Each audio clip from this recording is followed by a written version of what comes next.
In this mini-series, we are going to take a glimpse at legacy brands, those brands that have stood the test of time. In this part, we will dive into the world of Gucci, starting from the 1990s to 2014. If you like what we do here on the channel, please take a moment to subscribe and hit the like button as we release new videos every week. Thank you. In the early 1990s, Gucci's executive vice president and then chief designer Don Mello decreased the amount of stores from 1,000 to 180, the amount of products from 22,000 to 7,000, and gave the bamboo bag and signature moccasins a revitalization. Keep in mind that this was Gucci's hardest phase, and then suddenly in 1994, Don left to join Bergdorf Goodman in 1994. But before her exit, she had already hired an American designer, Tom Ford, who would soon become the chief director to hopefully rebuild the women's ready-to-wear line in 1994. But that's for later. About the new kid on the block, Thomas Carlyle Ford was born in Austin, Texas in 1961 to parents who were realtors. He was said to have had an eye for design at an early age, as he was giving his mom Shirley hair and fashion advice at 6 years old. At 17 years of age, Tom enrolled in NYU, that's New York University. After a night out at Studio 54, he met Ian Falconer, and this encounter changed the course of Tom's life. Tom then ditched NYU and decided to become an actor in TV and commercials. He later enrolled in Parsons, the new school for design, and he was still a regular at Studio 54. Are you seeing the influence in his designs? Tom was an intern in Paris at Chloe and with a graduate degree in architecture. Once back in the USA, he went on the job hunt and contacted Kathy Hardwick, who gave him a shot. Then to Perry Ellis, where he knew the designer, a young Marc Jacobs, and President Robert McDonald. After his stint there, he grew bored and tired of this tacky American fashion scene and set his sights on Europe, also for personal growth as a designer. So Tom moved with his partner Richard Buckley to Milan in 1990 after Gucci hired him. But as you could probably guess, Maurizio and Tom had completely different visions on where the brand should go ultimately. According to Mello, Maurizio wanted things round and brown, and Ford wanted them square and black. Did you know? Gucci was said to have been begging editors to attend the shows of their sinking brand. Ford's debut was in 1995 after Mello left, and he drew his inspiration from the 70s archives of the brand. I'm thinking it's from his Studio 54 days. It was incredible. The praise is like out the door. When you were standing back here and everybody was cheering, what did that feel like? It was great.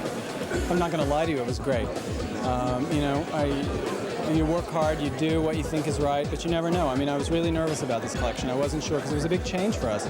I wasn't sure how people would react to it, and hopefully it went well. I'm very proud of an American designer to knock Italy off its socks. It was really great. His designs had cutouts, provocative G-strings, bold jewelry alongside a racy campaign. The 1995 debut was so successful that Ford said the next day you could not get into the showroom. It was absolute hysteria.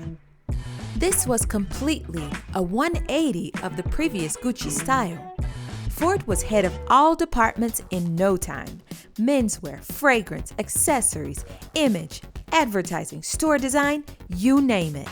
Ford worked hard to reposition the brand by working on their ad campaigns with Carine Roitfield and Mario Testino, creating all the buzz around his collections.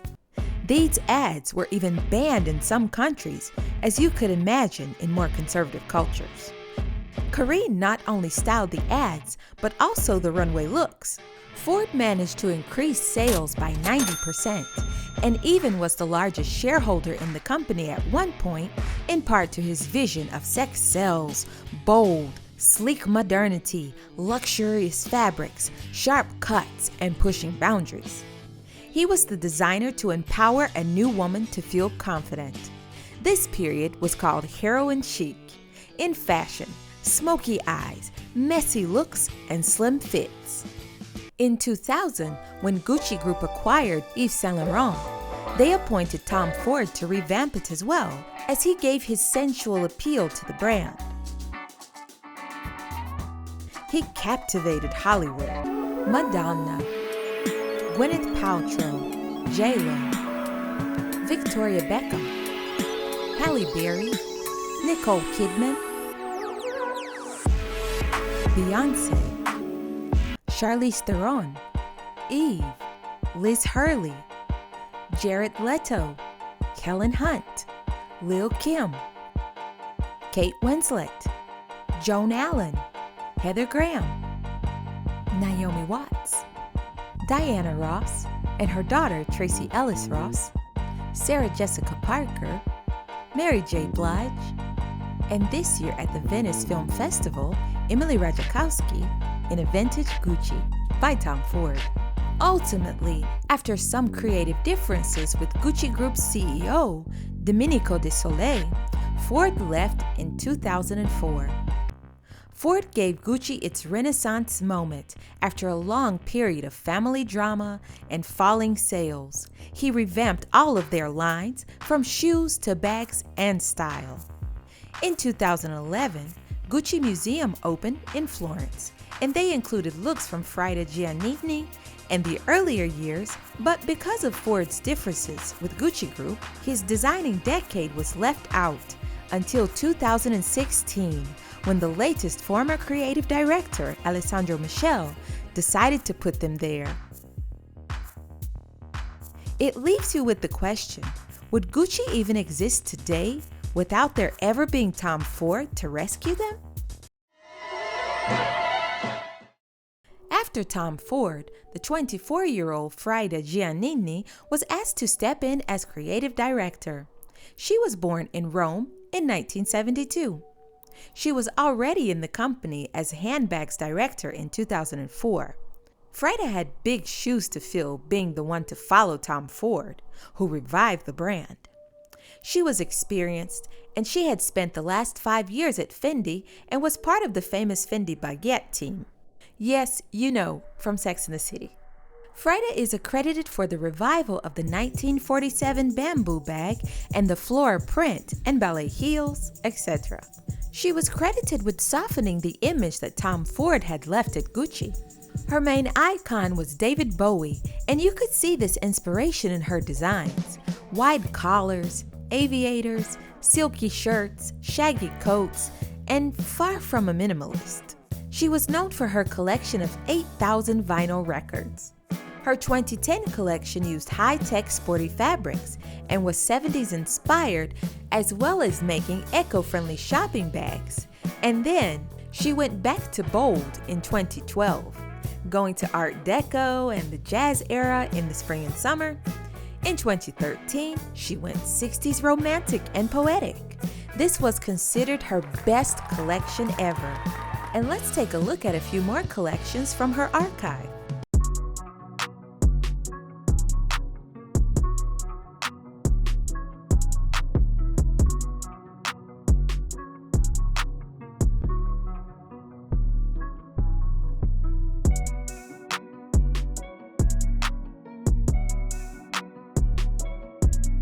She had a collab with Fiat 500 in 2011 and created a special edition car. This is something that Gucci had previously done in the past.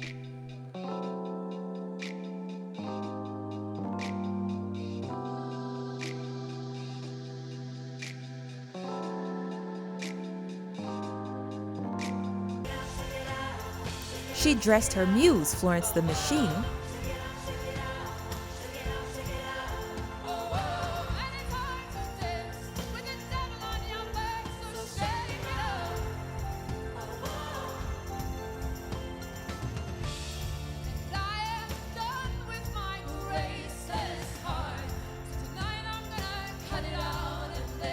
designed for the film Rush for Olivia Wilde and Chris Hemsworth in 2013. Also in the same year, James Franco directed a documentary about Frida. Take a peek. When I was a child, I see myself becoming a mother with a beautiful family in the house, with the beautiful flowers in the garden, with the dog. I didn't expect at all a life like this. I never imagined to be one day a creative director of a company. For Gucci, of course, first of all. She also was a supporter of UNICEF and raised funds for the organization.